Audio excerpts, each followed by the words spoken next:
ചുടാനൊന്നും അറിയില്ല, എന്നാലും നമ്മൾ ട്രൈ ചെയ്ത് നോക്കുകയാണ്. ഇപ്പോൾ ദോശ മാവൊക്കെ ഒന്ന് ഇളക്കി നോക്കി.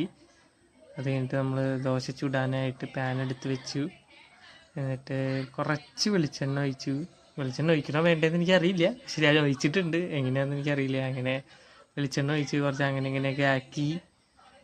അതിനുശേഷം ഞാൻ ദോശമാവ് എടുത്തു, പാനിലേക്ക് ഒഴിച്ചു.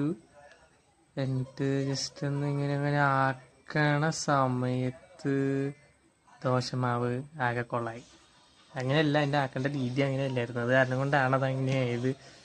ഓക്കെ, അങ്ങനെ ദോശമാവ് ആക്കിക്കൊണ്ടിരിക്കുമ്പോഴാണ് പെങ്ങൾ വന്നിട്ട് പറഞ്ഞു, അങ്ങനെയല്ല ആക്കേണ്ടത്, ഞാൻ ശരിയാക്കി തരാം എന്ന് പറഞ്ഞിട്ട് ആ ദോശ മറച്ചിട്ടൊക്കെ കാണിക്കുകയാണ്. അതിനുശേഷം പുള്ളിക്കാരി വേറൊരു ദോശ എനിക്ക് ചുട്ട് തരികയാണ്. ആളിങ്ങനെ ചുറ്റിച്ചിട്ട് ഇങ്ങനെയാണ് ശരിക്കും ചെയ്യേണ്ടത്, പക്ഷെ എനിക്കറിയില്ല, ദോശ ഇടാൻ അറിയാത്ത കാരണം കൊണ്ട് അങ്ങനെ ആയതാണ്. അങ്ങനെ